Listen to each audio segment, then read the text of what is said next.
ce coach là. si diggante bu gaaw nag la ñu fexe ba rassembler tous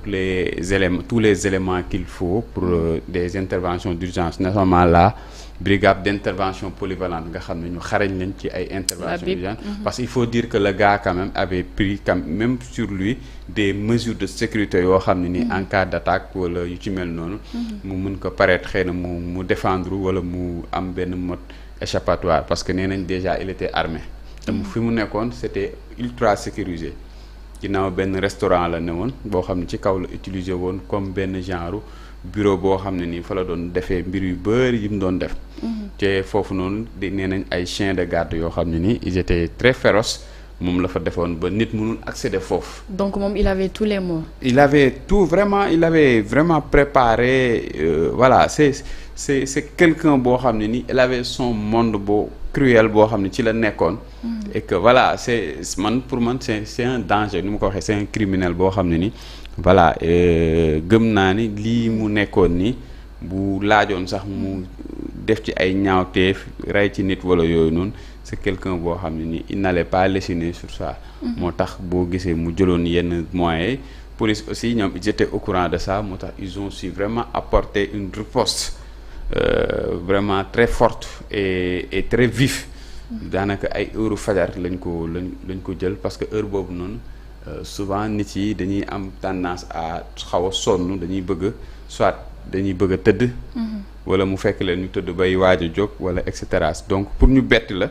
ci intervention heure yooyu day kii comme am aussi day am calme pour day yokk seen efficacité parce que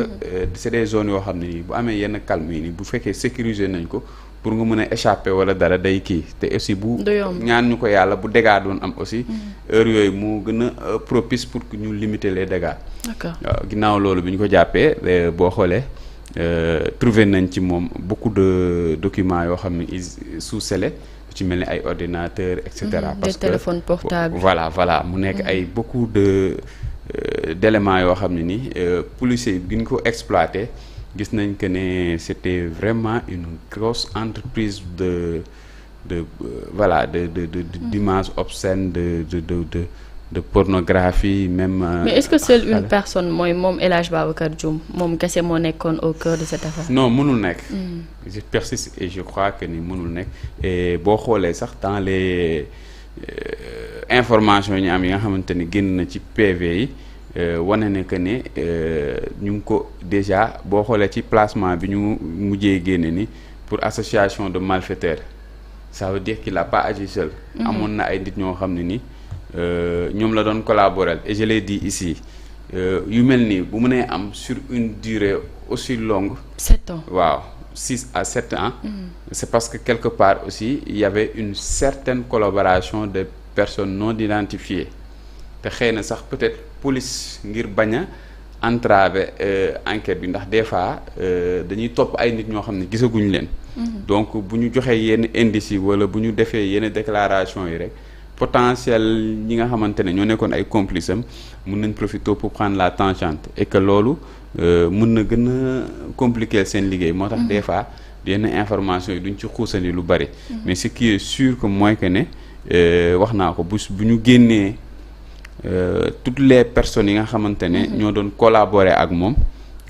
loxo dina dar gémmiñ. oui boobu benn la rek ci charge yi nga xam ni mooy posé ci kaw. mais itam dégg nañ ci blanchiment de capitaux. te doon na loo xam du lu ndaw. blanchiment de capitaux parce que déjà xaalis bi nga xamante ne moom la doon jëlee ci trafic bi mu doon def. déjà mooy chantage ak extorsion de fonds yi nga xamante ne da ko doon def ay nit parce que citeel nañ la ay nit ñoo xam ne nii dañ ko verser ay somme d'argent pour mu bañ leen publier seeni vidéo am ñoo xam ne ni. D'ailleurs sax ci enquête bi am na benn dossier boo xam ni wax nañ ko mooy paid not to publish. payer pour ne pas être publié. ay vidéos obscènes voilà c'est-à-dire après entreprise criminelle la quoi c'est-à-dire yow da ngay yor say vidéo di def ni mel ni commerce ngay def quoi. ñii ñoo leb ñii ñoo jënd ñii ñoo client potentiel client yi da leen di contacter et cherche le contact. Et voilà les envoyer une copie wala benn screenshot des images compromettantes après te ramener à la table de discussion wax la ni la lii mooy condition yi temps ngay joxe soo ko amee nga yónnee ma ko du ma ko publier soo ko amul nag je publie ça je détruis ta vie noonu la doon doxee. ak sûrement ses collaborateurs. et gis nañ benn MacBook Pro boo xam ne nii nee nañ moom la image yu bëri nee nañ il avait plus de 9000 vidéos yoo xam ne ni voilà yu sensible yu doy waar. yoo xam ne te jotu ko woon publier. waaw yu mu jotul publier te am na sax ñuy njort ne am na ci ñoo xam ne nii maanaam bu génnoon rek mënoon naa jaxase réew mi ndax am na sax nee nañ ay nit ñoo xam ne ñu siiw ak ay nit ñu ñëpp xam ci réew mi ñoo xam ne ni voilà ils étaient concernés par ces vidéos là. et moo tax enquête bi boo xoolee garde à vue bi ça a été prolongé il a eu un retour de parquet. Retour de parquet c'est-à-dire boo ko déggee souvent c'est que enquêteurs ils ont demandé à avoir plus de temps pour continuer à boucler leur enquête parce que garde à vue il faut rappeler que dans les ci loi 48 heures la war a def bu ñu ko prolonger une fois mu war a def 96 heures maximum. léegi su fekkee ne ñoom ñi nga xamante ne ñoom ñooy par exemple dans ce cas précis la DSC bu ñu estimer que ne temps bi nga xamante ne moom la ñu waroon boucler seen enquête ba jébbal dossier bi procureur jotuñu ci def parce que des fois éléments yi ñu am dafay bari tellement que exploitation beeg liggéey ci enquête yi temps bi day weesu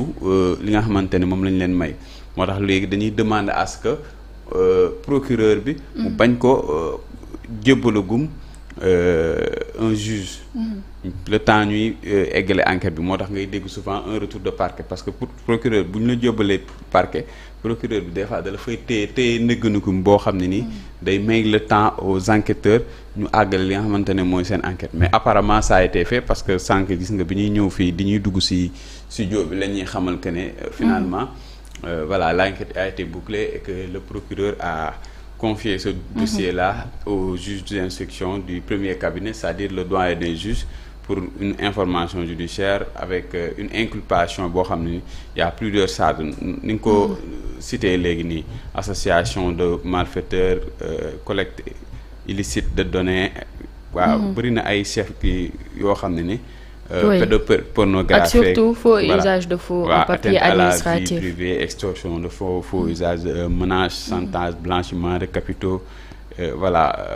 faux usage de faux comme ni ko waxee sur des documents administratifs. et cetera. mais lu ci mel ni ay carnet de vaccination yi nga xam ni moom yoroon na ko loolu lan nga jàpp ni lan la ko doon doyee en réalité. bon man dama jàpp ne loolu yëpp xëy na peut-être am na yeneen entreprise yoo xam ne ni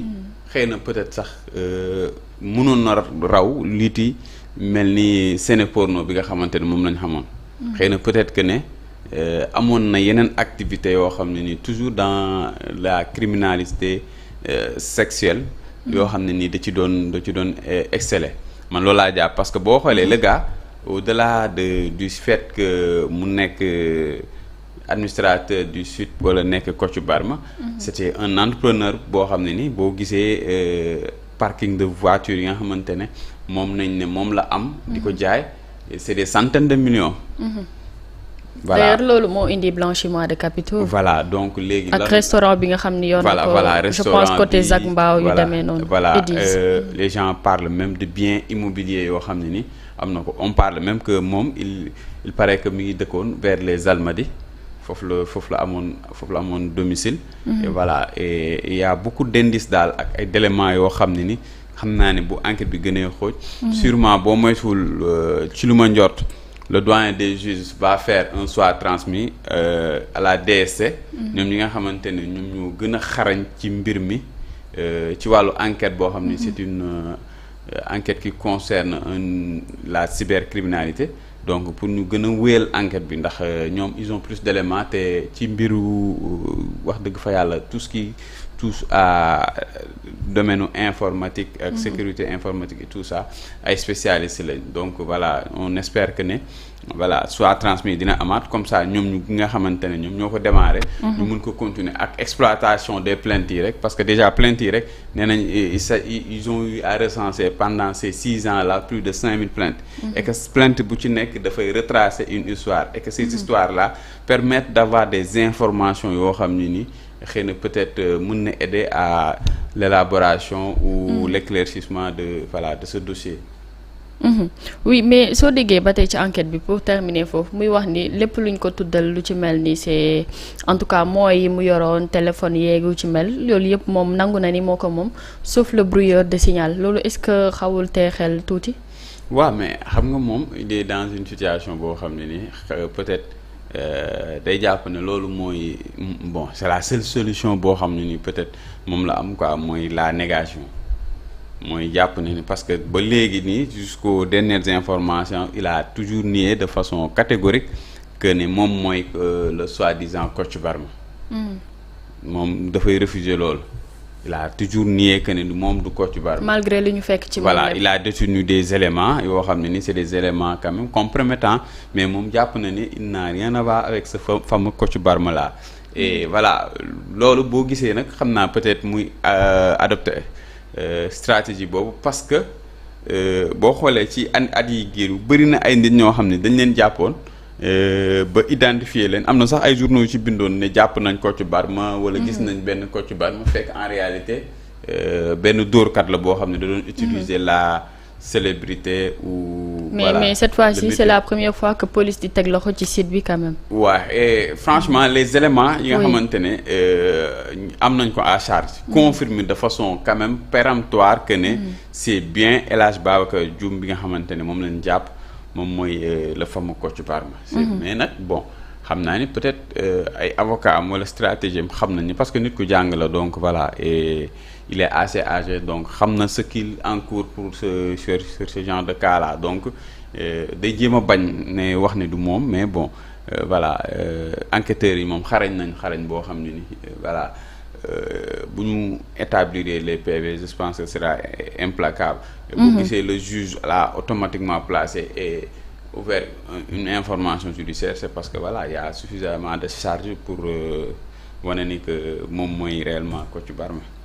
Très bien en tout cas nañu ci taxawandi foofu pour l'instant ginnaaw mujj nañ ko placer sous mandat de dépôt ñu xaarandi la cay topp.